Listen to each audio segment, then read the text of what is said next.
हर रोज़ की तरह दिनेश लाल जी अपने सैर सपाटे से लौट आए थे।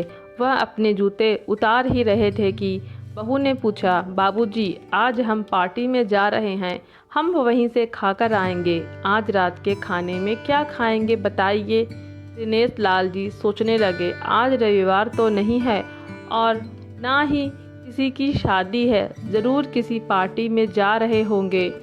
छोड़ो, मुझे क्या करना है इस उम्र में। अपने विचारों पर काबू करते हुए दिनेश लाल जी बोले, ऐसा करो बेटा, मेरे लिए 2 रोटियां बना दो, दूध के साथ रोटियां खाऊंगा। बहू तुरंत बोल उठी, बाबूजी, सुबह ही जो बनाई थी उनमें से 2 रोटियां अभी भी बची हुई है। अगर आप बहू ने अपना वाक्य अधूरा ही रहने दिया, लेकिन दिनेश लाल जी अच्छी तरह समझ गए कि वह क्या कहना चाहती है। सुबह की रोटियां खाई तो गैस हो जाएगा। सुबह भी बहू ने मसाले वाली सब्जी ही बनाई थी, जिसके चलते अभी तक खट्टी डकारें आ रही हैं। और इस उम्र में पेट को संभालना मतलब किसी बिगड़े हुए बच्चे को संभालने से भी ज़्यादा कठिन काम।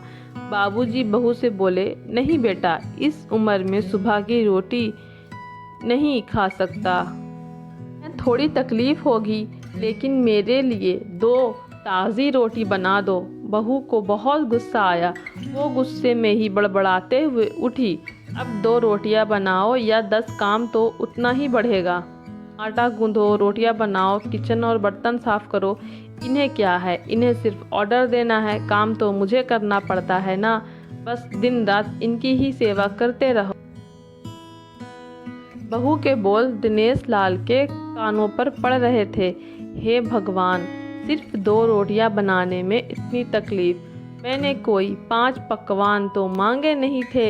इन्हें बहुत गुस्सा आ गया, लेकिन गुस्सा वहाँ किया जाता है जहाँ कोई सुनने वाला हो। उन्होंने अपना गुस्सा निगल लिया। तो उन्हें जितनी जल्दी गुस्सा आता था, उससे जल्दी चला भी जाता था। दिनेश लाल जी को अपनी पत्नी की बहुत याद आई। निर्मला के जीते जी उन पर कभी बासी रोटी खाने की नौबत नहीं आई थी। उल्टा खाने में 10 चीज़ें मिल जाती थी। खाने के साथ मीठा, पापड़, अचार, दही, छाछ, सलाद और पता नहीं क्या क्या। दिनेश जी को बहुत बुरा लग रहा था। रहने दो बहू, मैं सुबह की रोटी ही खा लूँगा। फिजूल में तुम्हें तकलीफ़ होगी, और वैसे भी तुम्हारे हाथों की रोटी बहुत मुलायम होती है। मुझे चलेगा। मेरी वजह से तुम लोगों को देर नहीं होनी चाहिए। बहू को तो सोने से पीला मिल गया। वह अपने आवाज़ मीठी करते हुए बोली, बाबूजी, आप चाय लेंगे क्या?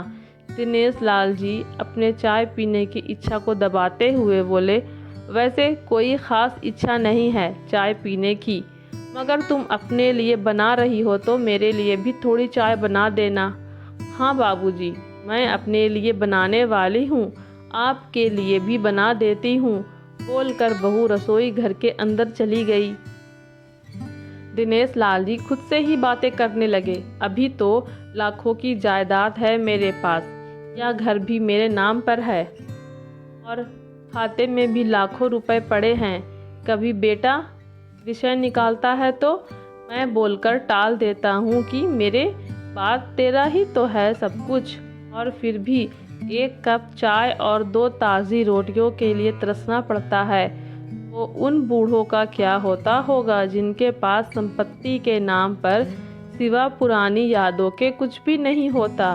निर्मला को याद करके दिनेश लाल की आंखों में आंसू चमकने लगे और धीरे से गालों पर सरके। निर्मला के होते हुए उन्होंने घर का कोई भी काम नहीं किया था। आर्थिक जवाबदेही के अलावा उनकी और कोई जवाबदेही नहीं थी। उनके व्यापार ने भी उन्हें अच्छा साथ दिया था। वह भी निर्मला से बहुत प्यार करते थे, लेकिन कभी जता या बता नहीं पाए। वह यह सच्चे दिल से मानते थे कि निर्मला उनकी किसी पूर्व जन्मों के पुण्य का फल है, लेकिन जिंदगी की भाग दौड़ में वह निर्मला की मन की इच्छाएं पूरी ना कर सके। उन्हें वैष्णो देवी जाना था, लेकिन हर बार यह यात्रा अगले साल के लिए पोस्टपोन हो जाती।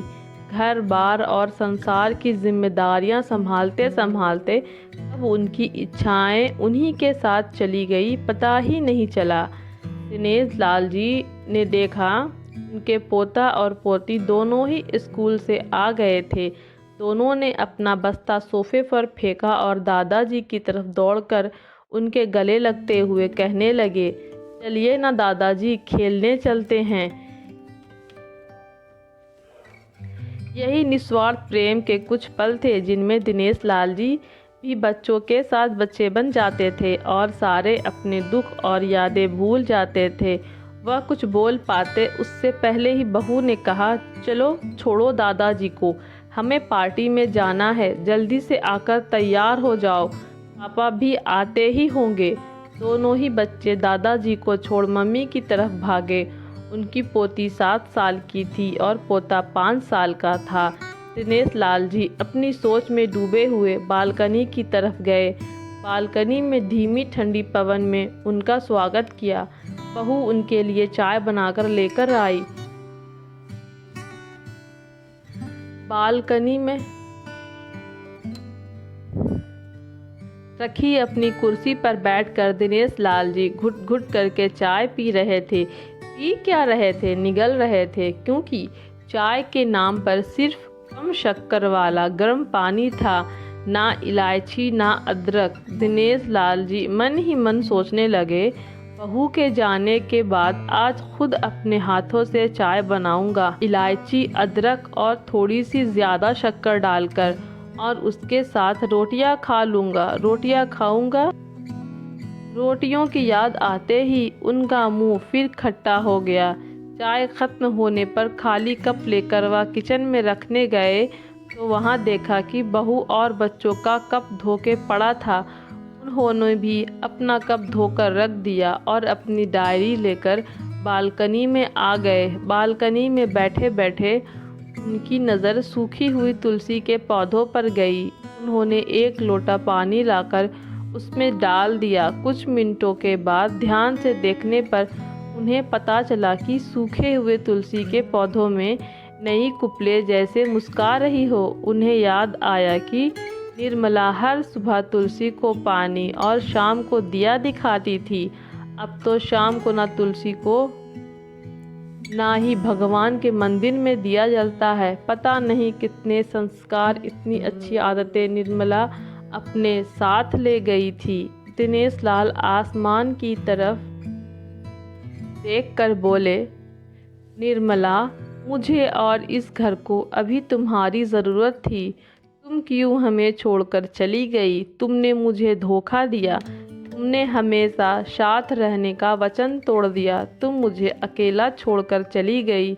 दिनेश लाल की आंखें भर आई। पापा, इतनी ठंडी हवाएं बह रही हैं और आप हैं कि बालकनी में बैठे हैं। अंदर आ जाइए, नहीं तो बीमार हो जाएंगे। बेटे ने दिनेश लाल जी से कहा। बेटा, बहू और पोता पोती सब तैयार होकर पार्टी के लिए निकल रहे थे। किसी ने झूठे मुँह ही मन रखने के लिए भी उनसे नहीं पूछा कि साथ चलिए। बाबा, आप खाना खाकर जल्दी सो जाइएगा, हमें आने में ज़रा देर हो जाएगी। ज़्यादा देर तक आपका जागना आपकी सेहत के लिए अच्छा नहीं है। हमारे पास घर की दूसरी चाबी है, हमारी चिंता मत कीजिए। बेटे नहीं जाते हुए कहा, ऐसे बोल रहे हैं जैसे मेरी सेहत की बहुत फिक्र है। कितने दिनों से बोल रहा हूँ, डॉक्टर के पास ले चलो। बीपी बढ़ा हुआ है, शुगर भी चेक करवाना है। थोड़ा सा भी चलता हूँ तो हांफने लगता हूँ। बेटा कहता है कि बुढ़ापे में यह सब तो होता ही है, ज़्यादा भ्रम मत पालिए। वाह बेटा, बूढ़े बाप के पास बैठने के लिए थोड़ा सा भी टाइम नहीं है तेरे पास, और पार्टी के लिए टाइम ही टाइम है। ऐसे अनगिनत विचार उनके दिमाग में चल रहे थे, लेकिन फिर भी उन्होंने हाँ में सिर हिलाया। सभी पार्टी में चले गए। दिनेश लाल जी हॉल में रखे कुर्सी पर आकर बैठे। खाना खाने की अभी कोई इच्छा थी नहीं, इसीलिए टीवी चालू की। आज वैलेंटाइन डे था, प्यार का दिन, इसीलिए टीवी पर भी उसी के बारे में दिखा रहे थे। दिनेश लाल जी की नज़र पास में रखे अपनी पत्नी की फ्रेम पर गई, जिसने लाल कलर की साड़ी पहन रखी थी। प्यार तो उन्होंने भी खूब किया था निर्मला जी से, पूरी जिंदगी किया था, जी जान से किया था, लेकिन कभी बोल नहीं पाए। टीवी पर देख रहे थे, लोगों ने लाल कपड़े पहन रखे थे, हाथों में लाल फूलों के गुच्छे लेकर वह ग्रीटिंग कार्ड्स की खरीदी कर रहे थे। पता नहीं दिनेश लाल जी के मन में क्या आया, उन्होंने अपने पैसों का बटवा लिया और निकल पड़े। निर्मला जी की याद में चलते चलते वो आइसक्रीम पार्लर के पास पहुँचे। उनको श्वास चढ़ आ गया था,